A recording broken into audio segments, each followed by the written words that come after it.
Jessica Season, and I'm here to perform the different kinds of transferring. So what is the rationale of the transferring? So the rationale behind that is to promote the comfortable for the client and to reduce some or relieve some pressure on the various parts. So after that, we're going to the assessment. So first is we need to check for the physical abilities of the patient, if the patient can move or not. Next is we're going to check for the instruction or the understanding of instruction of the patient to know if the patient can hear an instruction or can do an instruction. Next is we're going to the degree of comfort and discomfort of the patient to know if the patient is comfort in her position. Next is we're going to know what is the patient weight to know if we need an assistance or assistive device if needed. So we need to check the availability of equipment to save time if equipment is needed. Then next is we need to check for the assistive device that we needed for the patient if she's going to transfer. Next is we need to check the hindrance or any IVs or any cast that the patient have to prevent some incident. So is we need to check if the patient have taken any medicine to prevent some incident. Then next is we need to check for the client assistance if we need an assistant to move the client. The next is check for the functionality or the function of assistive devices we needed. So after the assessment, we go to the knowledge. So after that is we need to identify first the client chart or check the client chart, identify and then introduce yourself to the patient.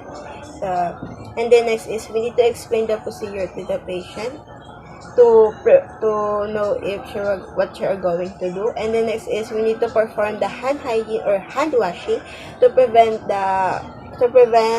spreading of microorganisms. And then last is we need to provide the privacy of the client by closing the door or closing the window and the curtain. So after the knowledge is I'm going to the procedure. So the first procedure is a moving up in bed. So first before I'm going to the procedure, first is I I straighten the bed. And then next is I ensure to lock the wheel and the side rails of the bed. And after that is I'm going to remove some pillow but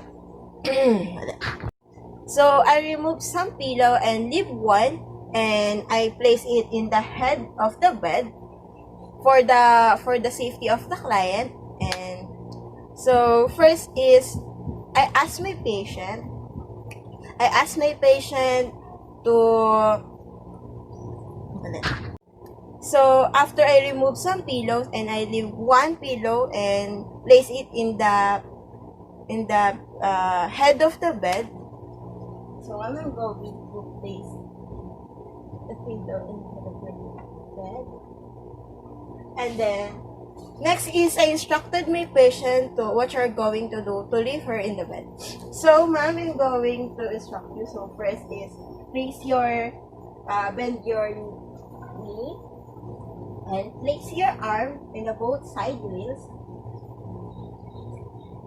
And then you're going to push in a count of 3. And when I go to 3, you're going to push up there. So the count is 1, 2, 3. So after that, I'm going to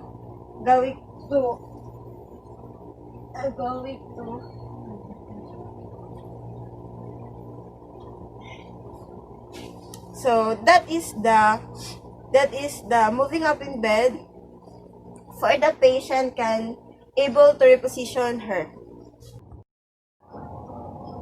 And for the client who is partially able to assist, so if the client weight is less than 200, we need an friction reducing device and 2 assistants.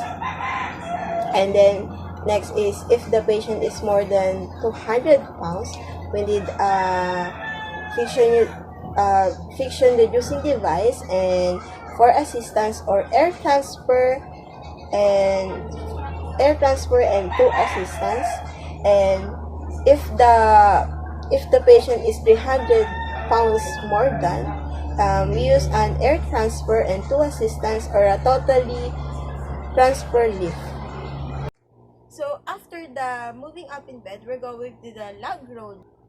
So after that, I'm going to position myself to the client appropriately before performing the move, and then after that is I'm going to pull the client on the side, and then so I instructed my patient what I'm going to do, and then when in a count of 3, I'm going to pull my patient toward me, and I put the 2 pillow on her back, and then I'm going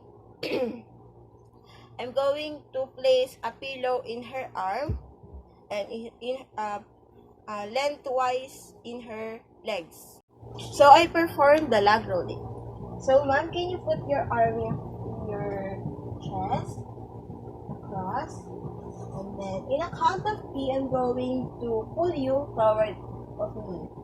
So cross your legs also, and then in a count of 3, 1, 2, 3, and I put some pillow in her back and tuck it, and then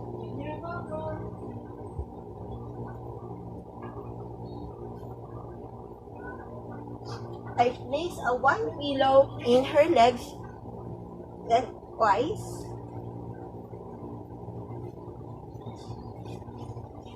and then a 1 pillow again in her arm.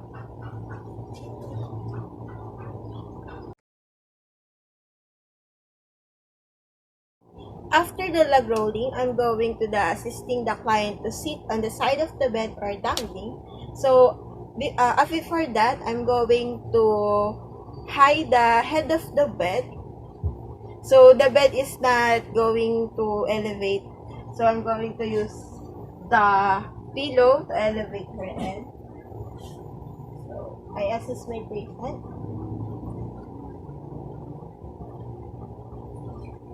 So that's so after that is I'm going to tell the patient what I'm going to do. So ma'am, I'm going to sit you on the side of the bed. So first is I'm going to place her feet on the side of near the side of the bed.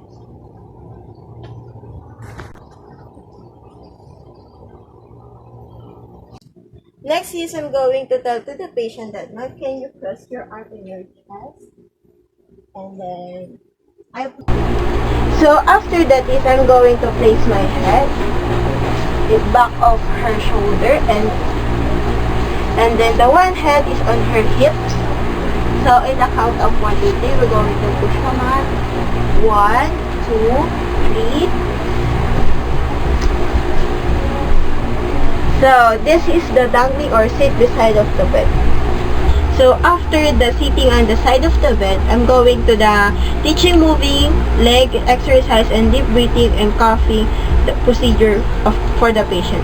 So first is I'm going to teach the patient how to move in the bed. So before that is the patient have a wound on the right of her abdominal, and I'm going to have 1 pillow and place in her foot, and place her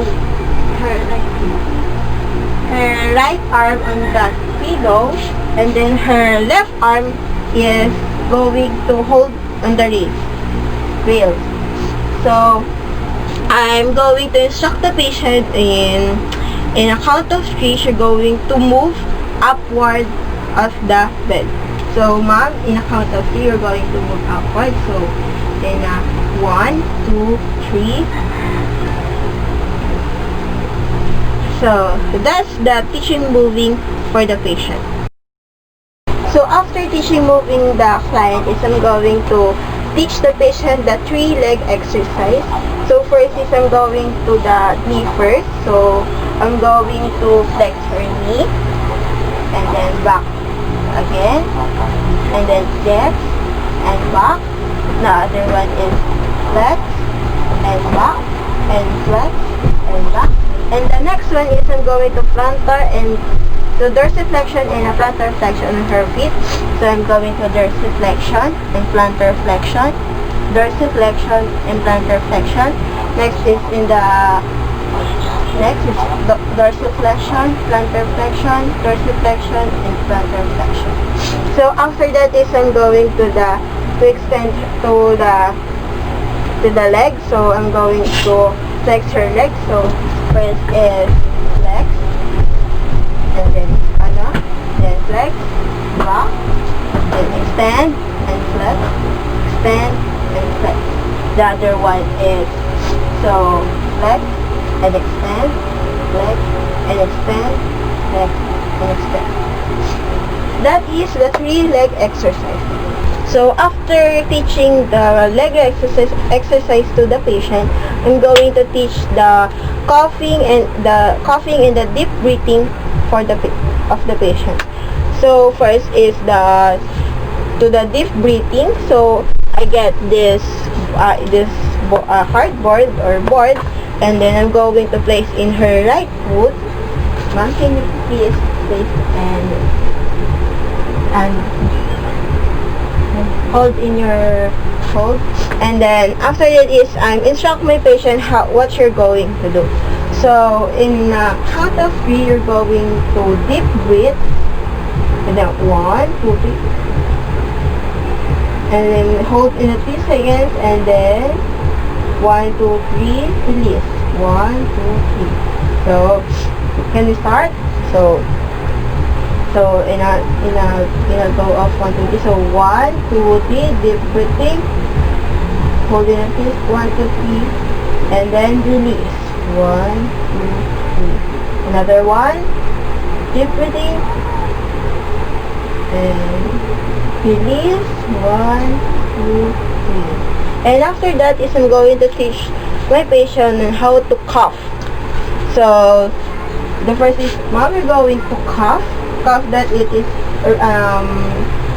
truly cough, and then one, and in a signal of 1, 2, 3, you're going to cough, and 1, 2, 3.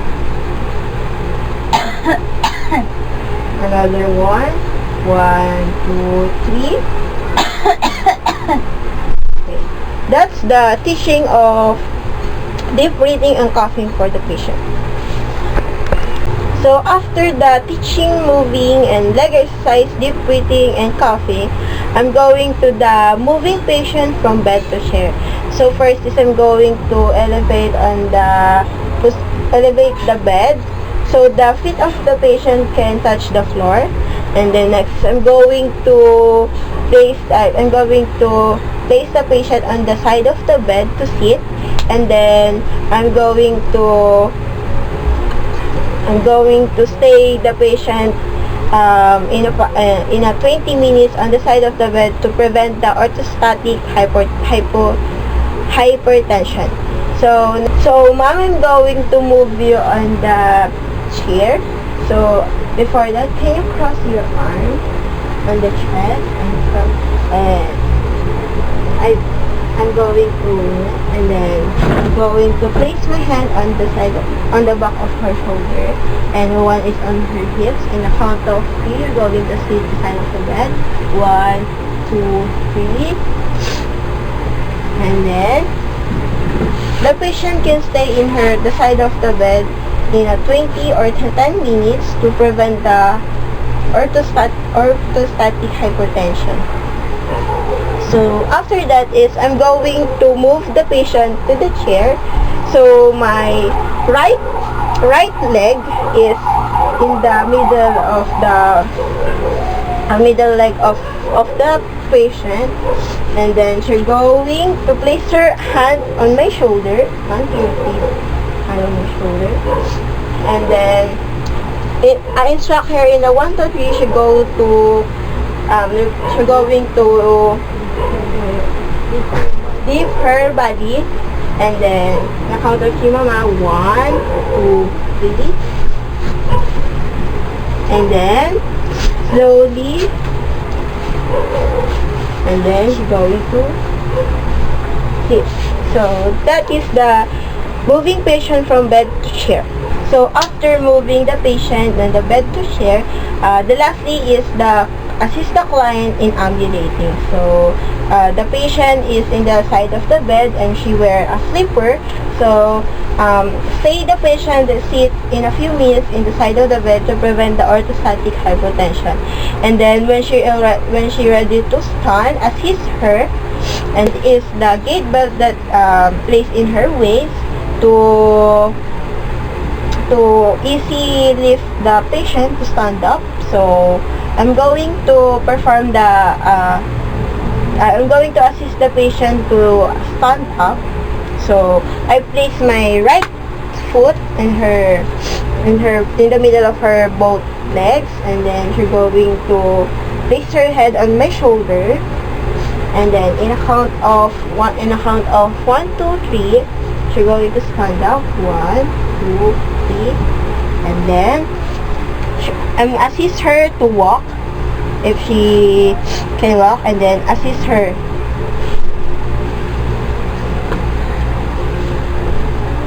So after all the procedure, you're going to document it all relevant information. Thank you.